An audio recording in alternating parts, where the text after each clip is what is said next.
What up? It's that time, last show of the year. It is the trades. Tell a friend.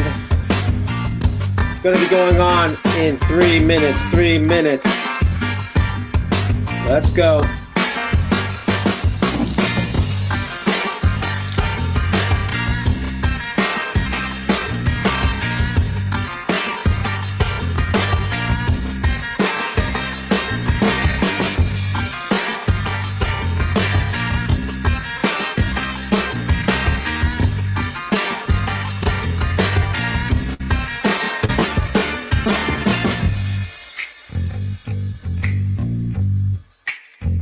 You're listening to the sounds of DJ Flag.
Tell a friend.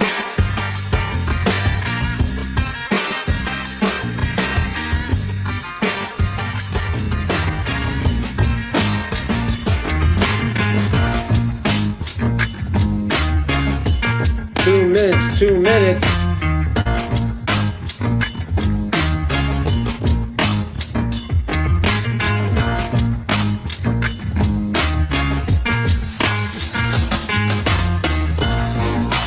Let me know where you're from.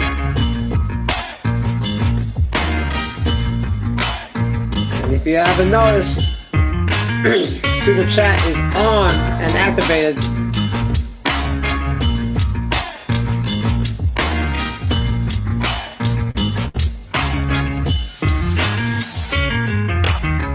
Gonna be reacting to the chat as far as polls and etc.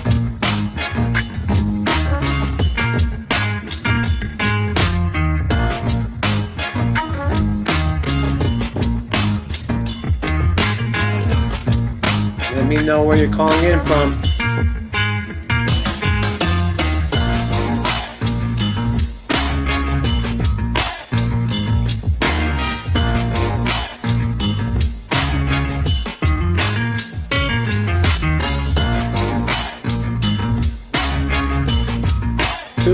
Two minutes.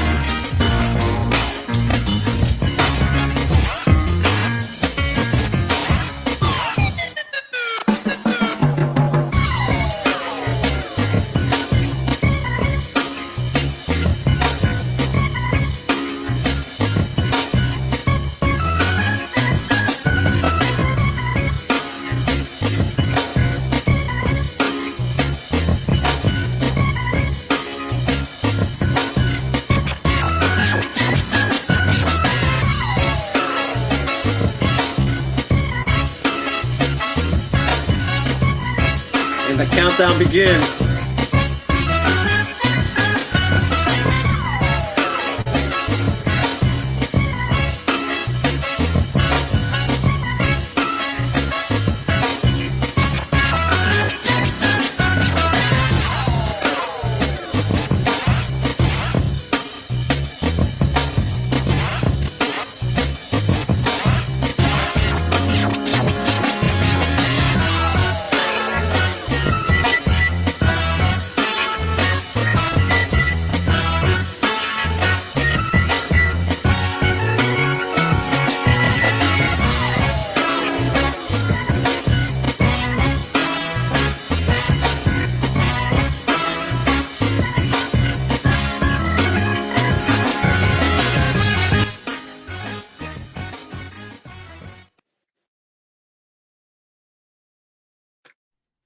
This video has been brought to you by BreakConnect.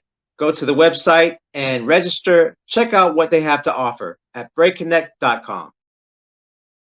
Yo, what's up? This is Shadow Rock and Pro 41 of the Florida Gangs and Knuckleneck Tribe, and you're watching The Trades, the show about breaking hip hop and the business of. What's up, y'all? Thanks for tuning in on a Monday. Oh, what is it? A Wednesday. I'm getting days mixed up. Holidays messing up my days. Wednesday, 6 p.m. Pacific, 9 p.m. East Coast time, the Pro 41 channel, The Trades. Last show of the year. Don't know if I'm going to have a show next week. Might have a show the week after. Gonna get some guests. But just to kind of catch up, everyone, if you haven't seen my show 2 weeks ago, I had Abby from TBB. Dope episode. Breaks down a lot of history. Breaks down a lot of what was happening in the late 70s, early 80s. The effects of style, the effects of Top Rock. You can check that out right here on the Pro 41 channel. Really dope episode. And we're gonna have a fun episode today because it's been a while since I've done an episode alone. I tend to do more interviews here on the B-Boy Network. We do more B-Boy Network reacts with Pro 41. We do reactions to battles. Shout out to Josh. I didn't put anything on here, but go to the B-Boy Network Instagram. And, Josh is the guy who basically runs the B-Boy Network. He had a big tragedy that happened about 2 weeks ago. Basically, a fire hit his house. And, him and his family are staying at a hotel right now. So if you could go to the B-Boy Network Instagram or Facebook, you can look up the GoFundMe for Josh from B-Boy Network. Please donate and help him out because he's helped the community out so much, basically covering it. And if you ask for your footage, he'll give it to you. That's how Josh is. He allowed me to be on the channel to do reactions. So again, go to the B-Boy Network, go to GoFundMe and help out his family. All right. Before I continue, obviously, I have to clean the house. So, first of all, 89% of you are not subscribed. So please subscribe, click the bell for notifications if you like seeing it live, because it's on basically on YouTube. But if you want to be part of the community and react, be very much appreciated if you subscribe, because you help the channel. Basically, you got me to 1,800. And I didn't realize too much. I was too busy doing my thing. But 1,800 subscribers is not too bad. And I finally got monetization. So I'm not making money off the videos yet, but you can help out with that. And today we're going to talk about a feature called Super Chats. What's great about Super Chats is that basically, if you donate, and you can see the button right there on your screen, there's a dollar button. You press that, you get a sticker. Basically, you can put money in and do a request of whatever you want me to react on. That's what we're doing. Even if it's outside of the subject today, right? Even if it's outside the subject, you could donate and I'll react to whatever you guys, because you're basically helping the channel with monetization. So again, please click and subscribe, like the channel, click the bell for notifications if you like content like this, and super chats and super thanks. All right.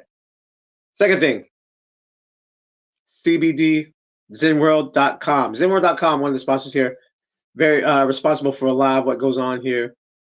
Their website, check out ZenWorld.com. What they do is they sell CBD. Now, CBD is from the cannabis plant, but it's not like THC where it gives you the psychoactive reactions. CBD has more healing properties. And what does CBD heal? It heals inflammation. Most of the sickness there is caused from inflammation. When you get sick, your body reacts, gets inflamed. That's how you get sick. Now, what CBD does is calm that down. And what I have here is the CBD Zen World Zen Nano Drops. You can put this in your water, put this in your coffee, put this in your sports drink. You drink it up. It basically heals your body from inflammation. Now, if you don't want to drink it, you could always use the topical, which is the CBD Freeze, the Zen World CBD Freeze. Now, this works like in Icy Hot. Now, Icy Hot is like has that massaging effect, right? It's warm, it's hot and cold. But what they're missing was the Freeze has, CBD Freeze has is CBD, which actually heals as it massages your muscles. And someone like me that's still trying to get air flares at 48, this really helps.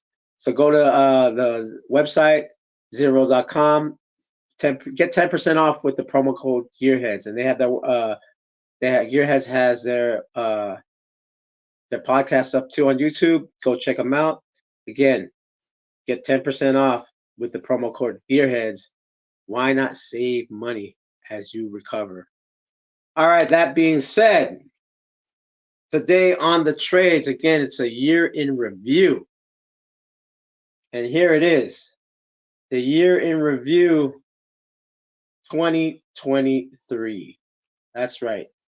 2023 year in review. It was a crazy year because this is where I really pushed a lot of stuff as far as content, and it actually got me to a lot of dope moments. So what I want to do is I want to basically share those moments right now with you. I want to share those moments right here on the channel. Now, I had AER B-Boy B-Girl podcast. I was on Instagram earlier promoting the show. I had AER podcast asked to react to this thing. I was like, okay, I'm going to react to this thing because he asked. Now, if you want me to react to anything, again, there is right here, there is the $, and you can have a super chat. Just if you want to request something, put it on the super chat. I'll read it, and if you can put the link to what you want me to react to, that'd be a battle, that'd be a moment, really dope to react to. So what I'm going to be reacting to right now is a clip from Instagram, and I don't know if it's viral or not. I guess it's viral. Like, to say something viral in the breaking scene is still like not viral worldwide, but within our community, I guess it's gone viral. I saw it once. AER B-Boy B-Girl podcast wanted me to react to it, and you know what? I'm going to actually oblige him and react to this video. I think it's let me I'll have my comments after we react to it, but let's just watch it. I think it's super cool. It's funny. I don't mean to laugh, but just funny. I can't help not to laugh. All right, here we go. The volume.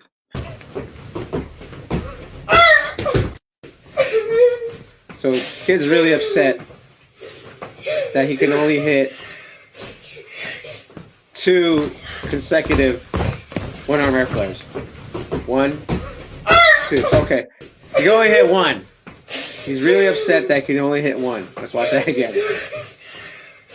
Took my face out of it.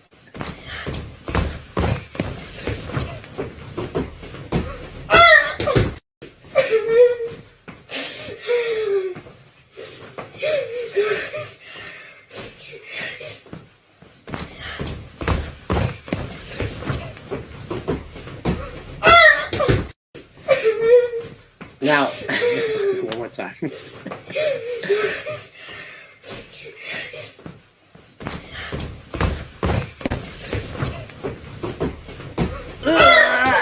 Okay.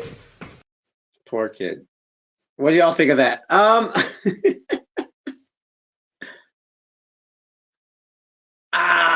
don't feel sorry for him. I don't feel sorry for him. But I get it though, because he's trying. He's basically trying to get this move, and we all been there, right? Um, and I know guys who can't even airflow like me, who's barely getting really understanding it after like how long I've been trying it. I'll be happy with that, right? But the kid he looks around 7, 8. So of course this is something he wants, and we've been there as far as trying to achieve a goal, and it's not happening. But for us, for the normies out there who can't barely do a one air flare, I would love to do just one. You know what I mean? Now the question is, is it worth? Okay, ADR says, is it worth the mental breakdown? It's subjective, man. Like, for me, no. But I'm a 48-year-old man. I'm not 5. I'm not 6 or 7. You know what I'm saying? So for him, it means a lot, obviously. I think, and I'm just gonna go cultural, right? Because I think in Asian households, there's a lot of pressure to achieve and be successful and be number one, be the best. There's no such thing as number two. And he's raised in that. You know what I mean? Like if it's not, and it doesn't matter what the goal is. If you're raised in that environment and you got to be number one, it's not even being the best. You have to be number one because best is still subjective. You could be the best as what you could do, and we could feel normally very proud of that.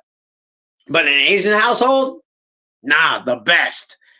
I've seen a lot of top tier Asian b boys cry when they lose, and I don't get it. And I'm Asian, and I don't get it. Do you know what I'm saying? Like I don't get it. So is it worth the mental breakdown? No, because beneficial. It won't be beneficial in growth anyway. But most Asian households don't understand. Especially if you are from Asia. Now, if you're born and raised in America, yeah, you know, yeah, you kind of get over that barrier, right? Because you're American at that point. Like my parents are from Philippines, so do I understand that barrier? I have a American lens, even though I'm Filipino American, parents born in Philippines. I don't have. I'm still not of the values of that culture. So I don't know if this guy is Taiwanese. Don't know if he's Chinese or from China. I don't know if he's Japanese. I don't know if he's Korean. But usually within the people that are raised in Confucianism, where these values are like that or death, then I understand that for that kid, it's a mental breakdown. Yeah, he's crying doing the move. He's still achieving what's, you know, even for the kids in America that are 11, 12, your kid breaks, your Babaloos, your Wilsons, I think they could do one and not continuous. So I don't know. You know what I mean? I don't think it's worth it. If for me, if it was my son, I'd give him a hug and say everything's okay. Don't know if that's happening in Asia. Maybe they have a bamboo stick. It's like, you gotta do it again. Like politically correctness lies in America, not so much in other countries. You know what I'm saying? So is it worth the mental breakdown? No, it's not. Was it a good video to watch? Yes, it was. And thank you, AER B-Boy podcast for going on Instagram right here. You can see right here. And where I did the pre-show and he suggested this clip. Thank you very much. That was good. Now I'm gonna start reacting to some of the interviews that I had the whole year. And I actually want to start out with my first interview of 2023. And that was with, where is it? Okay. Whoops. Hold on. Gotta look for it. I lined it up. I guess I didn't. I gotta look through here. So the first interview I did this year was with B-Boy Rocksprite. This was January of this year. Can't believe it's been a year. I've been pretty consistent, so I'm pretty surprised. So let's check that interview out a little bit, a snip. Like back in the day, there was like 5 jams a year. Right? I remember when it was like from like 2002 to about 2004 in the Bay, there was a jam almost every weekend, and that was a rarity. That was right? Like that was like, oh shoot. You know what I mean? Now it's like that's regular. You know what I mean? Yeah. Now it's like every weekend's a big championship. I mean, when you think about all the events I went down in the fall this last year, it was just like big event, and everything's being constantly put out. So for me, it's like, okay, how can I go to these battles and still look different or try to do new things that I haven't done? Yeah, I mean, that's the challenge, right? Yeah, that's the challenge, but that's the B-Boy shit, right? You got to have new shit every time you go out. Every jam you go out, you shouldn't be running moves and one tournament, you shouldn't be doing the same exact round in the prelims that you do in the finals. You need to have new moves, new arsenal. And that's the pride, but in the pride of the B-Boy or the B-Boy mentality and style, I think a lot of people focus more on the win. So they sacrifice that to get the W. But to me, it's about winning without running the same stuff. You and me think very similar. Like I think the same way. Sure, I try not to do in the cipher at the same jam. Like exactly, that's what it was. You should have enough arsenal to be able to pick and choose your moves, you know. And it's definitely, I think, with the competition realm now, it seems as if everybody just packages their 12 rounds that they need to win the battle. And after that, once you see them reach those rounds, that depth, it starts to show. And before, you had to work on so many different things that you lacked, right? It goes back to working on our weaknesses. I go to an event and somebody will smoke me with wise words from Rocksprite. Dude, that's crazy. I know. I mean, it's funny because it's like, you know, I just, you know, I was basically watching this just now to set up the show. And you could see already that things have changed already within the year. Like I have the LED lights in the back that, you know, flutter the color. I'm more concentrated on the light hitting me and doing and when I'm doing the show. That's crazy, dude. That's crazy to see. You know what I'm saying? That's crazy to see that there's like these different improvements and stuff like that. But yeah, man, that was the very first show in 2023 with Rocksprite. Dude, a lot of momentous shows actually. This whole like this 2023 again. I'll get into that a little bit later. I'll probably want to watch some clips from Instagram too, where it got me more gigs doing this media thing as far as breaking. And I was just listening to people. You know what I mean? Like I said, I've been doing the show since the trades here since 2016 on Facebook, and then doing it on Instagram, then transferring to YouTube. You know what I'm saying? So, but I started the show 2021, you know, on YouTube, and then 2022 went by, but 2023 I think really stepped up as far as getting a lot of opportunities. So, you know, another good interview that I had this year is with another, you know, person that does live streams, right? But instead of doing live streams on YouTube, he does live streams on Twitch. You know what I'm saying? Where is he? It's right here. We're gonna see a clip that I did earlier this year, and that's with B-Boy Domkey. And here is that clip.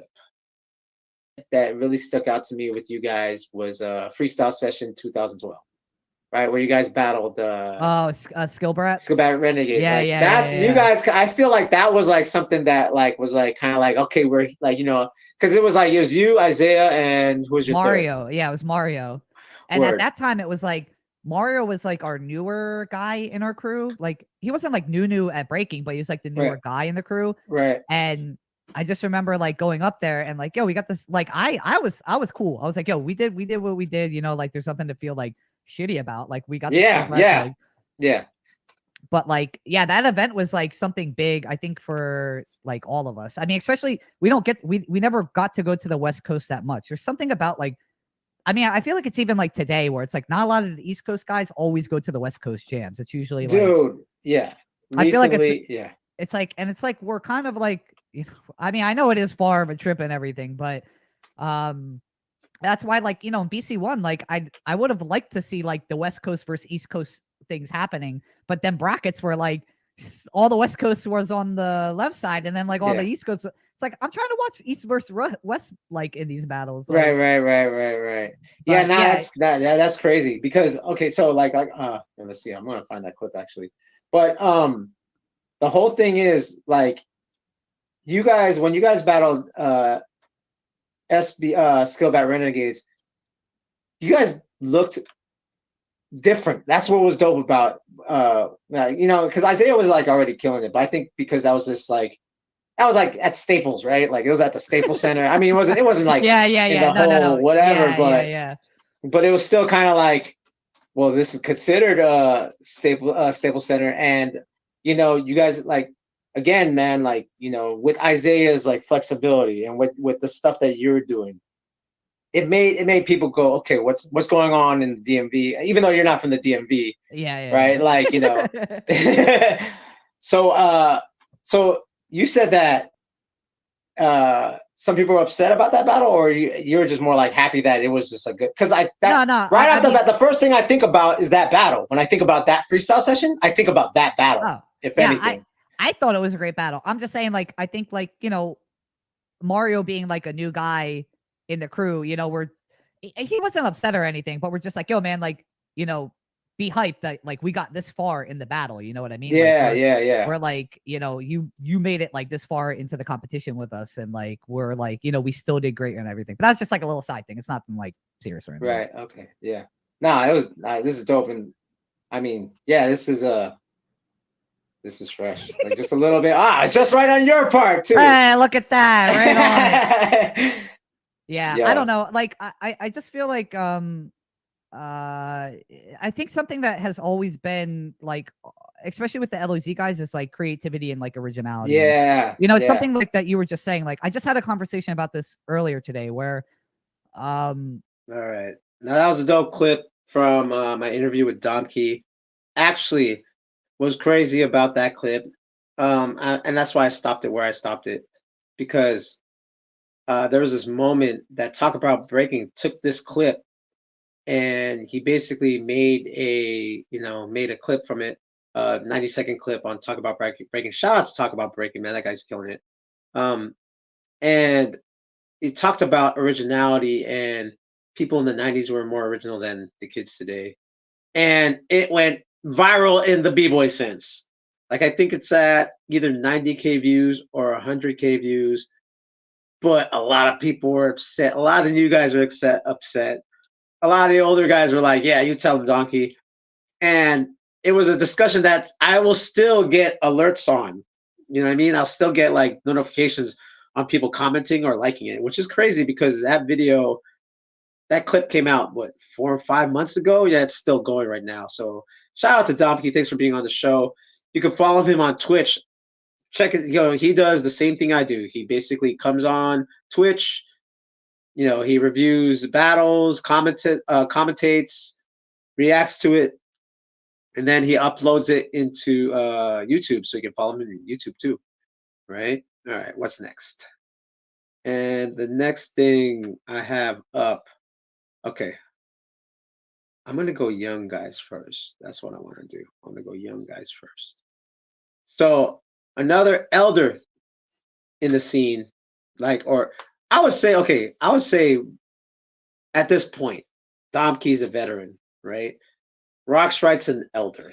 I would say, you know, I'm as old as dirt. I won't call myself OG, but another elder that was on the show, and I had him on because one, you know, last year he won the 40 and up. And I'm very proud of him for doing that. really dope entrepreneur in the dance scene. And then because of those two things, he got offered a chance to coach on the Breaking for Gold team. And so I was like, I need to get him on the show because he is, he was doing his performance thing, but within the last 2 years, he's been really active in the breaking scene again. And that's something like to leave and come back is very difficult because it's just like breaking is just like the music industry. If you're hot, you gotta stay consistent to be hot, right? You have to always show up, and you can't always because life doesn't always you can't always do that. But this guy basically kind of left, and then now he's full-fledged back. And the person I had this year was Rainin. Like, I don't know if I want to do this anymore. I'm not that it person. I mean, that happens to everybody, man. Like, so for me, I started a lot when I was in middle school. Like, think about it. I started in 5th grade. Even though I kept going, there was a point in time where I focused more on school, in high school. But I wasn't doing any traveling and stuff. Cross was the one that was doing a lot of traveling. Me and Maya couldn't because our parents wouldn't allow us to travel to do certain things with Cross. So we were just breaking in our high schools every time locally. But I would say by the time I got into my junior year, and at this time too, Cross was already inviting us to watch freestyle sessions. So I got re-inspired to try to really travel and to do things by freestyle session 1. I came in as a spectate. Freestyle session 2, I was in the ciphers, and that's when I called up Cross and I was like, "Yo, man, I really want to get into competing more." Or I noticed that there's this competition style of breaking. I think this is really dope. I want to get into it. Like how can I get into it? And he connected me with people that are in the San Diego scene again. Cause he was like, yo, cause I was trying to get a hold of all the old people that I used to call. He's like, no, they don't break anymore. I'm like, what do you mean? He's like, I'm the only one that's still a part of the scene, but I can introduce you to people that are still rocking the scene. At this time too, I was connecting a lot with Wise 9 because he was a part of Riverside. Me and him were a part of the IE. He saw me at freestyle session 2. He was like, yo, where are you from? I told him, yeah, I'm from Marietta. He's like, you're from IE? Dope. So me and him started connecting and practicing. That's another story where I connected with Swing Kids, which is RJ's original crew. Okay. Connecting with the IE area, in the Inland Empire area. But with San Diego, he introduced me to a lot of the guys from Foot Soldiers at the time, because those are the guys that were like always living near Cross. They all lived in Spring Valley, so Cross would know them. And then we all just started kicking in and practicing. Sean was hanging out with Cross, so at the same time we got to really connect with Iron Monkey at that time and Sean. And this was also the time when they became a part of Rock Force. That's when Freestyle Seattle happened. Right. Yeah. You know what I mean? And that's when they recruited Vietnam, and they recruited Iron Monkey, and they recruited Ryan. And ultimately we were trying to get recruited into Rock Force at some point, but at the time we weren't able to. But at the same time, Ryan was like, yo, I want to start my own crew. I want to start Rhythm Bugs. Right. At the time too, here's the funny thing. I wasn't even in Rhythm Bugs when I entered with really? Freestyle 5. Right. Yeah, Oh, shit. I was just, you know what I'm saying? Like I was actually just like I guess a person that they were hoping to get down with the crew. But I was also living in LA, so it was kind of like, he's, or Riverside, so maybe he wants to be a part of Wise 9's crew or whatever at this time. So when we saw each other at Freestyle 5, bro, I was literally like, Sean was like, I was practicing with Iron Monkey at the time, and I was also staying with Chase in LA. We were always practicing and training. And so when we started the group, they're like, Sean, who do you want down? Like, we're gonna have Frank, Ryan, JR, Ryan, who do you want to get down and battle with us? And we were like, oh yeah, man. He's like, I'm practicing with Rainin and Chase a lot. So they're like, all right, cool. And then when we got there, we see you guys, and they're like, right. yo, Maya doesn't have a crew in Profo, so they're gonna enter with you guys. All right, let's go. So you know what I mean? It was so nonchalant, and I remember. Yeah, and that's a story about how me and Maya were in Freestyle Session 5 with Rhythm Bugs, and we actually won. We battled Havoc Core in the finals, and yes, I have a Freestyle Session title under me. Not a lot of people know that, but because of that story Rainin told, now you guys know. Like through social media, you guys discovered that I have a Freestyle Session title under my belt. shout out to Rainen for being on the show. That was a really good show. Now I see it. Before I get back to the show, I see that 100%. I think that's only one person that voted for that. Wants Break Battle Royale back again. If you want to test out and donate something, again, there's the $ in the chat right here. There's the $.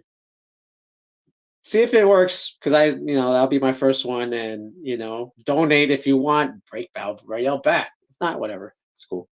Again, that's called a super chat. You can check that out. Okay. Let's go to again, elders in the scene, but these guys are OG in a sense of helping create and innovate a style. This episode was really dope because for me, being like a researcher and a historian in breaking, like they kind of filled in a lot of blanks for me when it comes to a certain style. And the great thing is that next year, February 2nd, I'll be there in Toronto. And I'm actually going to be with these guys to like just break bread and talk about the Toronto thread style. So one of the guests I had this year that was really dope, one of my better episodes for sure, is with Bag of Tricks. So here we go. Bag of Tricks interview right here. But that's what I think it is like we were a bag of tricks. We did our own different styles and things got popular. I'm not saying we innovated or anything, but that's what we just did and people liked it and stuff. So if anyone wants to carry on, they can carry on with that. Yeah. Fine. Go ahead, guys. Go ahead, guys. It's right here. Yeah, no, I don't. Yeah. Go ahead, Vince. I don't really think that. It's even for me. It's not even like that. For me, it's more or less like people are always gonna label something. You know what I mean? And which is fine.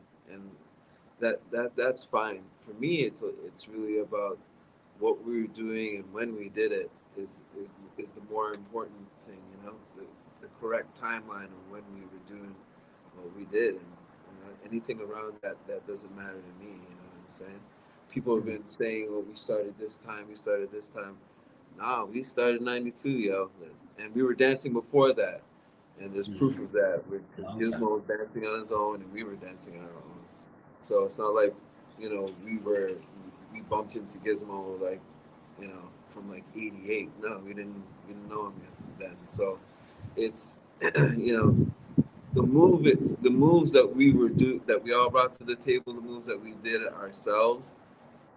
People want to take them and change them or claim them. That's fine with me. But for me, it was just it wasn't necessarily the move. It was like the move that made us Bag of Tricks. It was the way a thread is a thread. It's all in how you do it, right? Right. And that, I think our whole motto, our whole thing that we stood behind was just being yourself, doing any move that you're doing. And a lot of that influence was shit that we were doing from before. It's not all just threads.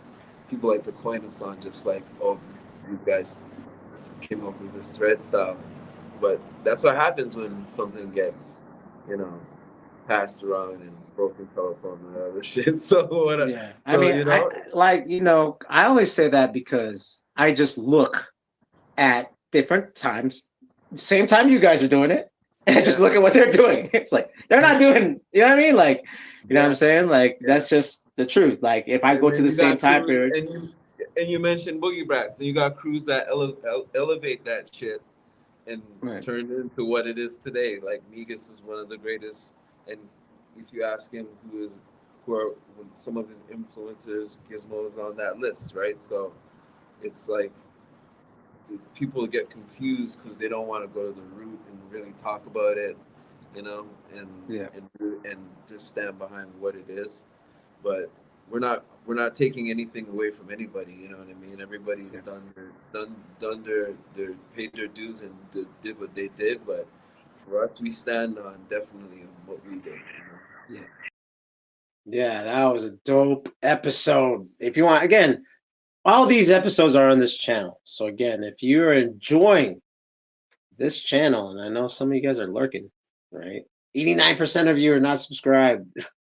You're just lurking. what helps the channel, if you want to help me get to 2K, right?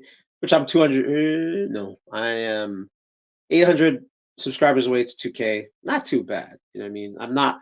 I think if I was on here every day live streaming, I can't do that. That's too much. I gotta still teach. I still gotta do my thing. I still gotta train. I mean, yeah, that's still a lot because I teach mostly at night and sometimes during the day. And during the day, I'm doing all the social media stuff anyway. So that's gonna be very hard. So again, please check out the channel. Support. You guys have been great already. All right. So let's continue with this. Again, young elders, right? Like OGs in a way, in the sense of their style. Now, as we go on with the show, we're gonna go older and older. I mean, that's what we're gonna do, right? We're gonna go older and older. So what I'm gonna do right now is Stance just released a clip. It's like, they're doing their year in review, right? But this time they're adding more of reactions to it. And the story with this guy is this was 2017. I've been knowing about this guy for a long time, seen his videos all the time. And one of the crews that I would really like help develop and train with them, and they influenced me too, was the 808 Breakers, specifically Hijack and Arc and Karma. They used to be my neighbors out here in San Francisco. That's how I linked up with them. So when they were like, hey, we're going to throw a jam called The Melting Pot, we want you to judge, and we want you to do an exhibition battle against Skillroy. Now, Skillroy is the man. And at the time, I forgot. Was it 2017 or 2016? Had to be 2000. Excuse me. Had to be 2017. And he was 52 at the time. I was 46. No. No. I was 42. He was 50. No, I was 41. I think. Yeah, I was 41. He was 52. And I didn't know what to expect. I don't underestimate anyone, but when I battled him, and mind you, this was the same time as Battle of the Gods with Ivan and Kamel, where Kamel kept changing his wardrobe and, delayed the battle a little bit. But with me and Skillroy, we battled like our lives depended on it.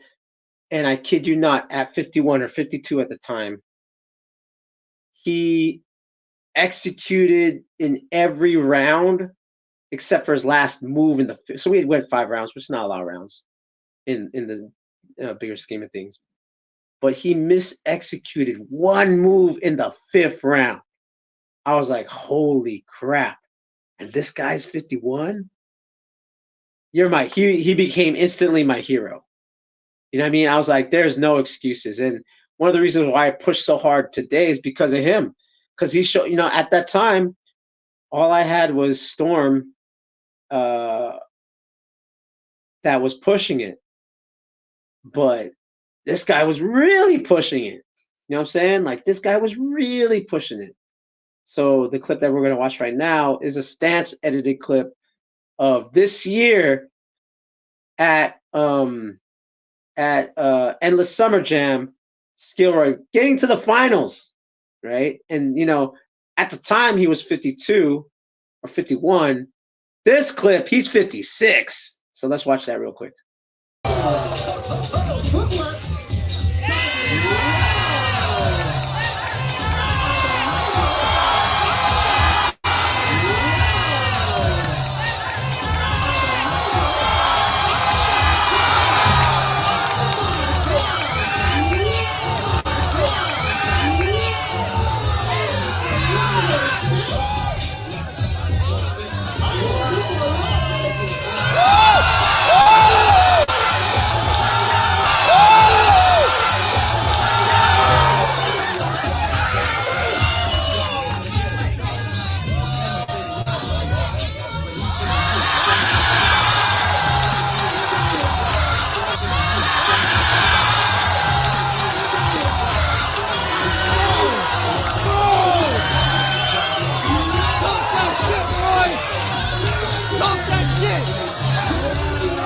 Let's watch that again. Let's watch that again. One more time. One more time. One more time. One more time.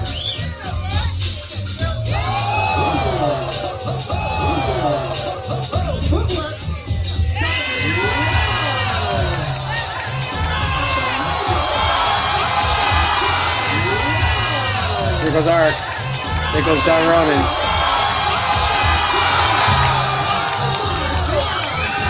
This is his first round. Free Rock reacting. Goes Ark again. This one, boom, boom, boom, boom, boom. Here goes Mace. Allen, Mom's Recipe. I didn't notice that happened before. Yes.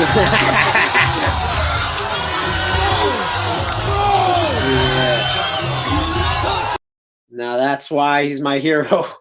He's the one that was like, I mean, I think Storm might be the same age, but this is the guy that really is pushing the envelope. And I hope to see him at the 40 and up battle next year at Freestyle Session. I hope he goes. You know what I'm saying?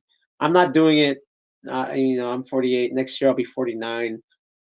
I'm probably gonna be going to the Floor Gangs and worldwide anniversary, 20th anniversary at the same time. So I probably won't be at Freestyle Session next year, but I'm probably gonna enter it again at 50. That's my goal. Like, because everyone's 40 next year. Everyone's 40. Like Hong Tan, Morris, like it's going to be a regular battle, and I'm not. You know, it's lost its novelty to me. Now I'll be one of the only 50-year-olds entering it if I do it 2026 or 2025. 2025, I'll be one of the only 50-year-olds doing it, next to Booba, and Laos and Lamine. I think those are the only guys that are turning 50 at the same time. They're both I think they're both 75. So I'm going to enter it at that point. Let's see where my health is. But I see, you know, like, hey, I'm up for it, you know what I mean? But again, it's lost its novelty.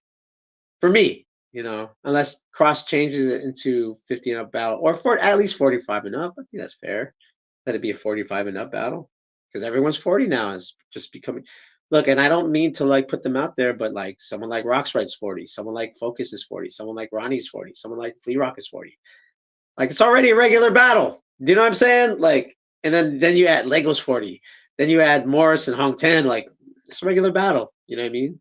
Like those who could have made a name 4 years ago, like that's the time to do it. Because now it's back to like, okay, you're back to bottom of the list if you're going up against Hong Tan. Like that's just the reality of it. You know what I'm saying? All right, cool. Okay, so again, the poll is still up. Let me know if I should do Break Battle Royale still. If you can, super chat, donate if you want that to happen. I think you can vote in the poll, but that won't give me the ultimate decision to continue Break Battle Royale. But if you donate money, I'll definitely say I'll do it. You know what I mean? So please donate if you want Break Battle Royale to continue. All right. So now you saw the order of operation, right? You saw that I was going elders in I went from Roxright, who's closer to my age. Then I went Dom Key. Then went Rainin, who's closer to my age. I went Bag of Tricks, that's closer to my age. Then I went Skillroy. He's like 56. And for a lot of people, they're like, that's the OG right there. Because, you know, like a lot of the guys are 54, 55, 56. But I'm going to go older.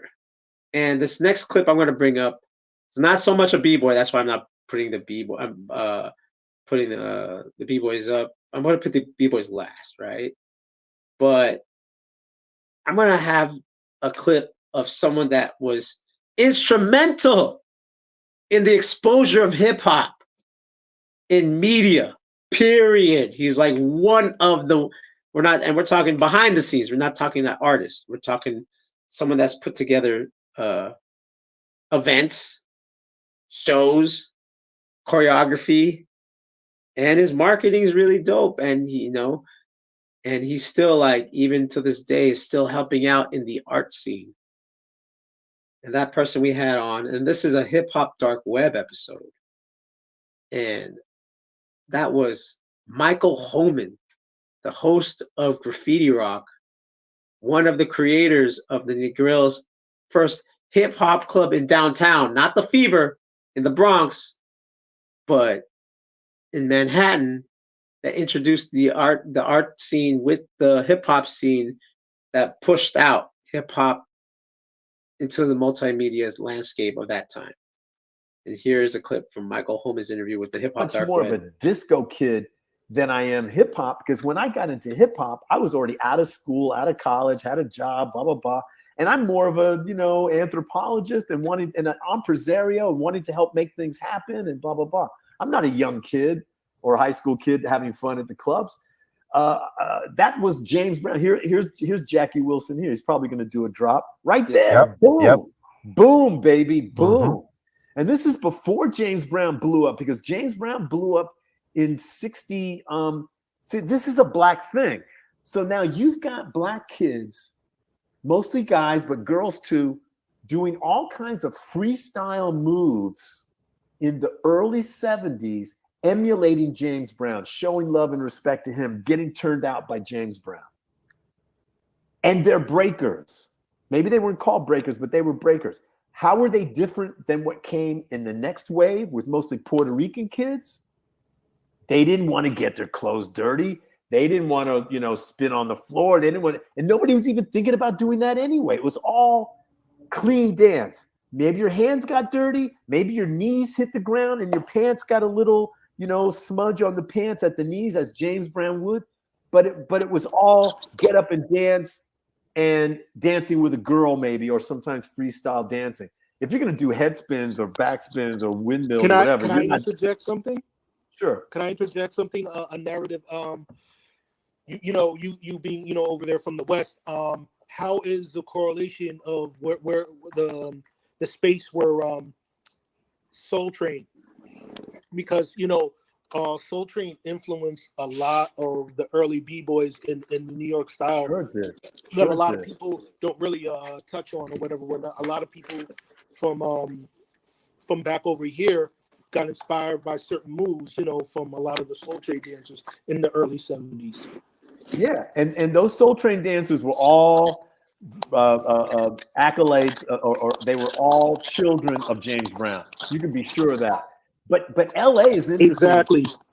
LA is interesting because they make dance a science. They're into inventing new dances and getting granular about the dance and who did what and blah blah blah. But just as New York does, where Northern California is not that extreme. But LA, you're right.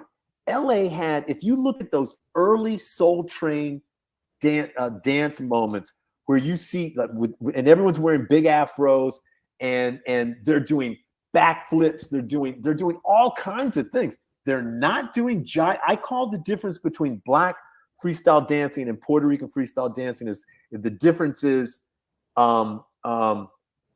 freestyle on your hands, flips, spins, all that, versus gyroscopic dance. Puerto Ricans, and this is broad stroke generalizations, are going to be shorter, more compact than most black dancers, which is why you don't see a lot of black b-boys at the level of Puerto Rican dancers when you're talking about the late 70s, early 80s. But the Puerto Rican dancers took the dance to a gymnastic, gyroscopic place.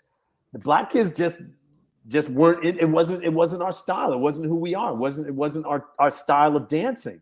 It wasn't what you would see James Brown. Actually, there.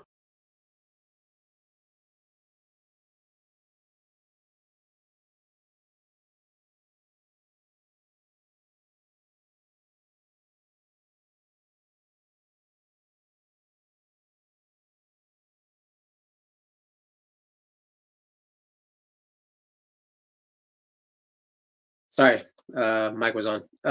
Mic was off. again, dope episode. Again, check out the channel. You can see that whole interview with Michael Holman right here on the Pro for One channel. Again, 89% of you are not subscribed. You guys are lurking, but you're not subscribed. Help a brother out. Get to 2K if you enjoy the content, man. You know, and that's the thing. I haven't done any shows where like, let's get to 2K, a 2K show or the 1K show, or I've been officially monetized show. I mean, maybe I should. I don't know. Let me know what you guys think if I should do shows like that. But if I were to do a show like that, it would be basically my race to 2K, which is not a lot, but still happy to do it. It's still hard. Like, you know what I mean? For a guy that's done it 3 years on YouTube, it's not too bad. If I would have started in 2016 with the show, when the show originally started in Facebook, oh man, I would have definitely be at 10K now. Do you know what I'm saying? But who knew? I was like, oh, everyone's on Facebook. Not realizing that, like, okay, I should have been utilizing the whole thing. But I didn't have this technology where I could react to clips too. I just had my phone and I was calling people. Like, that's the way I did it. But that was a dope hip hop dark web. Now, let's see. Who I'm going to go to right now is we're going to go to consider the first coined B-boy. The first coined B-boy who was at not 15 Sedgwick, Cindy Campbell's party, which is Kool Herc's sister, which was considered the first official hip hop party. We're going to go a little bit after that to the Hevalo. We're talking about this guy battled with a lot of the freestyle dancers there. The original Herculers, we're talking Dancing Doug versus Trixie. But we're going to talk about the first guy that was called a B-boy from Kool Herc and Coke Rock. We're going to watch an interview with my man Vix from BVD's MZK, Radio Rock. We interviewed, he got me the contact with B-boy Sasa. So let's watch a clip of myself, Vix, and B-boy Sasa right now. When y'all battled, because y'all battled 2 records, right? All right. Back to back. Mathematically, it had to be his record. Mathematics, because the simple reason it was where that's what's in his arsenal to get momentum. So it had to be that record because that's where he got the momentum. See what I'm saying? He ain't know nothing about my record. And then again, it was where that's how he used to take a lot of people down. So he had to pull that out of his record because his plan was to take me down. Did he only dance to that song? Was that the only song that he battled to? Yeah. Because like say for instance, if he would have won the first battle, right, I would have won the second battle. It would have been the third battle. Right. But I beat him on Give It Up, Turn It Loose, and my record. Okay, got it. Okay. So it's like if you could beat him on his record, then you would go to another record. Yeah. Hey, look, because he wanted to get the momentum. See, he gets the momentum a lot. Once you get the momentum, you run with it, and then if you could carry the momentum to the end of the record, you won. That's it. Because you already got the minimum, and then you was going to be, the winner. And both of you were dancing at the same time, right? At the same, going at it. We was at it, just like boxers. Very close to the rock dance. Here's another song. I'm gonna play the song that that Sasa said, "Yo, you gotta hear this song." This is one of the songs that I went off to. Which is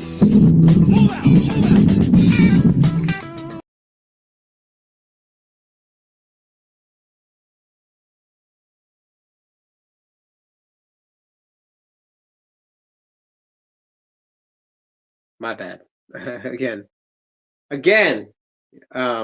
That was an interview with B-Boy Sasa, myself, and Vix from Ready to Rock, MZK, and BVDs. And he talked about, I can't play the whole song because it's going to consider copyright. Now that I'm getting monetized, I need all the money that I can get. But and copyright claims. But one of the dopest episodes, because I didn't think I had an opportunity to interview him, but I got to, and we're going to continue a little bit with that story later. But shout out to Vix for letting me for hooking that up. That was he had some good questions. I had some good questions. Again, you can check that out here in this channel. In the trades, the show about hip hop and breaking, 2023 in-year review of the Pro for One channel. All right, here's another OG. Now this Sasa's older than this guy, but there's been a lot of like talk about different perspectives, different parts of the Bronx, different ethnicities that contribute to hip hop. So one of them, I had to play the other side. So Michael Holman kind of gave that interpretation of his perspective of the dance and breaking. We got Sasa's perspective. On the other side of that perspective, we have Legendary from the Bronx as well, representing Star Child LaRock. We got B-Boy Track 2. Here you go. What's that? This is the renovation. Yeah. I mean, I just pulled it up. You know what I'm saying? No, I just pulled it up. Yeah, this is the renovation of it. This is not the actual. Right. You know what I'm saying? Because I can't see the nurse's station. Right. And the nurse's station is actually, see how you're looking outward? Right. Right. The nurse's station is actually. Hold on. Here, that looks close. Okay. Do the other one. That last picture was nearby it. Okay. You see that wall? Yeah. That's where it was at. Yeah. You see that wall? The nurse's station is now when you look, it's towards your left. Okay. When you come so this way. When you come out of the right side is where the locker room is at. All right.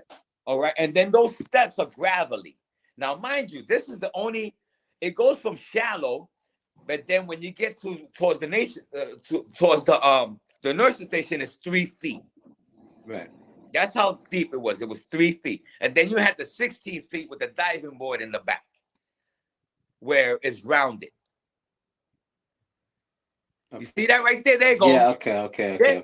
Boom. Right there. Yep. Turn it. Go. Move it. Yeah. See that entry? Mm-hmm. That's the nurse's station. That's where I seen it. Okay. Right there. Okay. Me and my brother is right there. You see those staircase? Yeah. Right here? Okay. 1, 2, like the third bar. Okay. See how it's long, right? Where you got your finger at. The third bar, all the way down, like where the picture stops. Me and my brother laying right there. They had the battle right there. Right in front of me. Raul came out, right? Uh-huh. Raul came out. He wasn't dressed, to go swimming. But he went and he pulled his boy out. Vinny had those cut off fucking jean shorts that we used to wear, whatever the case may be. And me and my brother are right there, we bugging. And Vinny just kept going out. Beaver basically stopped because that's all he was doing. He was just spinning, do exactly what you see Frosty do. Mm-hmm. That's more of a Beaver style. Okay. Drop down, do a pose, go back, spin again, drop down, do a pose. That's what he was doing. But so I got a question. Yeah. So Track, I saw an interview where they interviewed Beaver. Yeah. And you probably already know this, but Beaver denies that even happened. Naturally, because he think nobody saw it. Talk to us about that. Yeah. He's going to deny that. He's definitely going to, let me tell you, not to say that Zulu King's foundational footwork, that sporadic footwork, that's legendary. That's a foundation. You can't take that away. So when I say, well, the Twins didn't lay no foundation, right? And the Beaver style that we seen, that's a foundation. And I know for a fact, that shit doesn't come from a Cool Herc party. That dance style Beaver did does not come from a Cool Herc party. So you just said something, and boom. I mean, talk about controversial. Track 2. Again, we had opposing sides, and that's what this channel is about. I'm not here to debate nobody. I'm here to just present information, people's stories. I'm not taking anyone's sides. I just let people talk. So, for instance, I had Abby on last week or 2 weeks ago. He told his side. Had track 2. He told his side. Had Sasa. He told his side. I had Michael Holman. He told his side. I'm going to get multiple sides. That's the whole point. That's what I like. That's what speaks to me. That's the thing that, like, you know, as a researcher and a journalist, we're supposed to be unbiased. I do have preferences, but I let the audience decide. You know, once they get the whole story, I let them decide the story. You know what I mean? I just want to hear everyone's narrative. You know what I'm saying? So again, man, this year, like, I just put on the list, right? Like, I just put this list on. Like, so far today, we went through the generations, man. With Rock's Right, we just watched an interview, a clip of Rock's Right. We watched Dom Key. We watched Kid Raiden. We had Bag of Tricks. We watched Michael Holman, A1 B-Boy Sasa, track 2. And I mean, and we saw a clip of Skilroy. You know what I'm saying? Like, you know, I'm talking like 90s right now, 90s. We're not even getting into the late 90s, 2000, you know, influences, but we span 30 years right here. This right here is 30 years. You know what I'm saying? Not 50 or 40, 30 years of breaking. You know what I'm saying?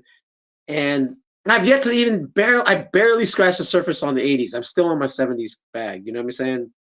That's why we're here at the show. We like to do research, you know what I'm saying?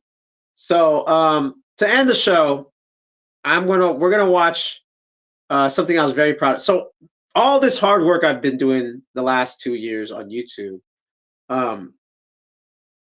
like, it culminated to something where people start to notice it, right? People start to notice the work that I've been doing. And one of those people is Cross One. And once I found out he was flying out Trixie, Dancing Doug, Sasa, Coco Rock, and the Legendary Twins, I was like, please, let me do an intro at the awards ceremony. And he just, in Cross fashion, he was like, we'll see. And I was like, okay, here's the story. I mean, I'm not okay. I'm not. This is some Cross One, classic Cross One right here. So there was a write up for the autograph signing in the backstage. That's where all the original Herc B-boys were at, and Coco Rock. And you know, if you had a guest pass, you could go upstairs, get their autograph in the signing sheet. And I was the one that wrote, like, for each dancer and Coco Rock, what were they known for. So you got me into freestyle session, cool, dope. He didn't confirm that I was gonna say anything. You know what I mean? He didn't confirm it. He just said, we'll see. So, you know, I'm there with the crew. I'm there with my crew, Fleur Gangs. And, you know, we did our thing. Everyone did get, Babylon made it to the finals of the rocking competition. So I was with my girl and her family, and it was just like, okay, let's go get something to eat now. We're all done. We took a crew picture. We did our thing. Everyone represented. Dope. Let's meet up later. And,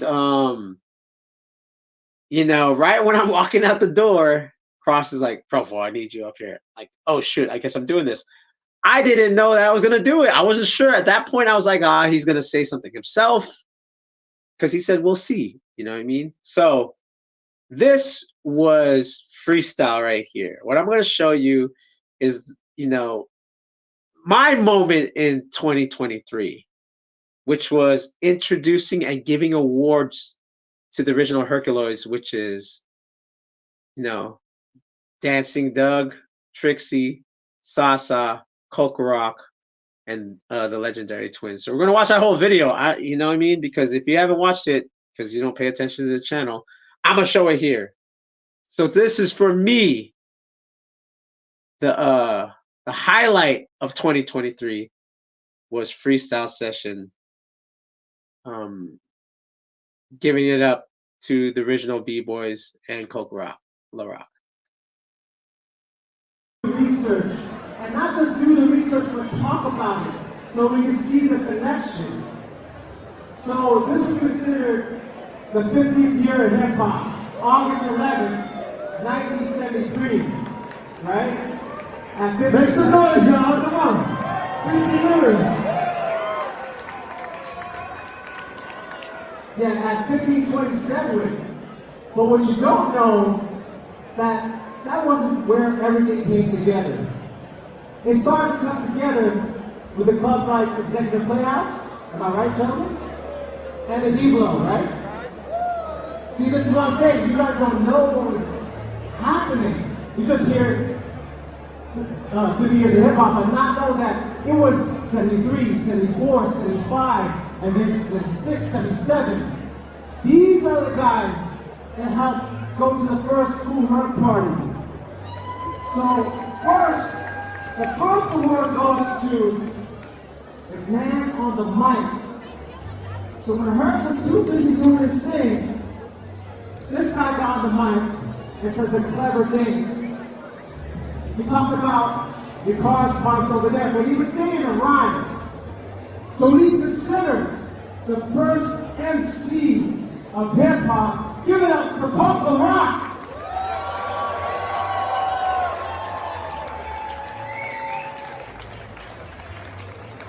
First MC. Give that rhyme again. Give that rhyme again. I'm the first G-Money man. I come to you better any type of weather, cold or hot, rain or not. I was born in the open, fought like a slave, chucking and cranking his old Coke La Rock played. Coke La Rock, ladies and gentlemen. So I'm gonna go down the line because they don't know how nerdy I am about these guys. I'm gonna go down the line in order from what I hear. So this guy, I heard this guy used to jump over people when he would dance. He would go out there and for the kids, pull out a foul finger out of his bag. I guess, you know, he was one of those first guys to really burn people. If you ever saw someone that burned people with their character and their dance, I mean, that's why his name is Give It Up for Trixie, one of the first dancers at the Kool Herc parties.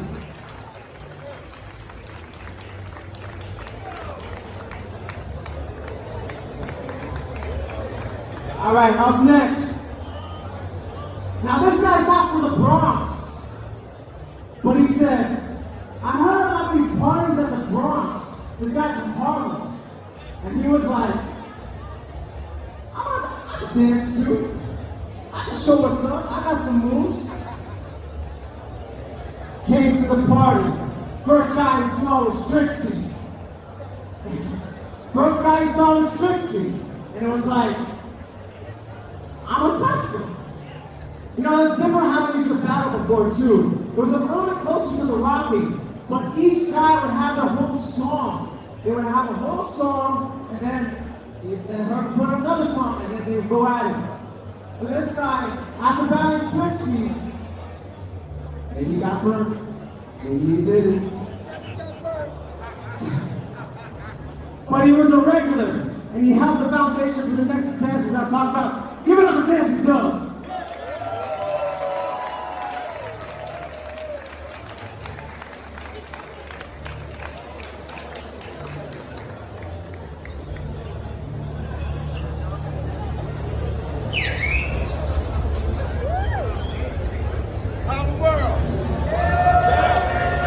All right. Now down the line, if Trixie was on top, someone had to take him out. Right? So the thing is, Trixie had that gimmick, right? Like I said, you pull out something, a phallic symbol, to like burn the other person. Well, this guy was like, I'm watching. I'm gonna watch these guys, you know, go to the club. I'm gonna watch. I'm gonna watch. I'm gonna watch. There's gonna be a way I'm gonna take out that burn. So then he said, when I take out this burn, now I'm gonna dance. And not just dance, I'm gonna go to the floor. I'm gonna use these double jointed going to the floor. Doing this move, boom. I'm gonna flip that move 10 million times. And because of that, he burned Trixie by cutting the phallic symbol. And then, it was either Coke or Herc said, that is a B-boy, and he's A1. Give it up for B-boy A1 Sasa. Folks want to really flip everything. Everything to flip all the moves. B-boy Sasa, A1. He said, I want to dance them.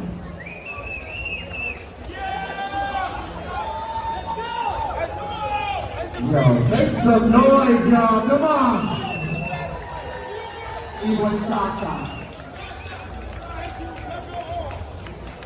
All right. Last but not least, to continue the legacy that came out of the Executive Playhouse and the Kivalo, to keep going and really come with that character. And since they were twins, it was dope to put routines together and show out. Looking smooth and clean. And these guys were, you guys are the youngest out of these guys, right? You guys are the youngest. So right after them is what we start seeing, what we see here today. So last awards go to the legendary twins.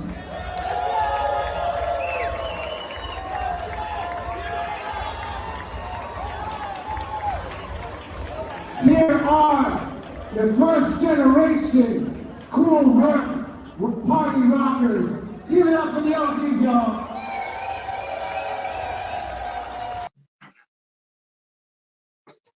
That was it. That was it. That was cool, man. That was cool. That, again, for me, that was the best moment in breaking for me. 2023 was to introduce those guys, and again, that was freestyle. Like, I didn't, you know, I think I've been interviewing and researching this whole 2 years, like, intensely and thoroughly, that it was easy for me to flow about their history and what they're known for at that time. And being a b-boy from the 90s, you know what I mean? Even though I saw it in the 80s, being a b-boy from the 90s and to have this much knowledge means a lot to me, and to help spread it to y'all. You know what I mean? Because not a lot of people, even my age, let alone younger, but people my age talking about this stuff. Everyone's just like Rocksteady, New York City Breakers. Like, nah, it goes beyond that. And I value that I'm able to take in this information and present it to y'all. You know what I mean? That's the whole point of this channel. You know what I mean? And that's my lot in life right now. Not, and at the same time, being 48 and still trying to air flare and take breaking to the next level for myself, and helping put on people with Profo's picks, with the B-Boy Network Reacts with Profo One, with a moment in history of breaking. All that type of stuff is here to help educate and curate and basically, you know, document, so that way we have these records, right? Like, we have a blueprint of how we came to be. You know what I'm saying? So again, thank you so much for tuning in. This is the last show of the year, and this was the Trades 2023 in review, right? Like, best moments for me. You know what I mean? I mean, again, you know, you could discuss yourself in the comments what you think was the best moments. You know what I mean? Again, I've been monetized, so again, there's super chat and super thanks. So please, if you want to help support the channel, go ahead and throw a donation, throw a chat in, helps the channel. I could get a better camera. I could go get more mobile with it, better graphics and all that type of stuff. Maybe a staff, who knows? Maybe, you know, depending on what could happen. And again, 89% of you are not subscribed, so help a brother out, man. Help a brother out. know what I'm saying? And you can follow me on Instagram at PROFO_FLGZ. This has been the Trades 2023. Peace. And I am out. I'm out.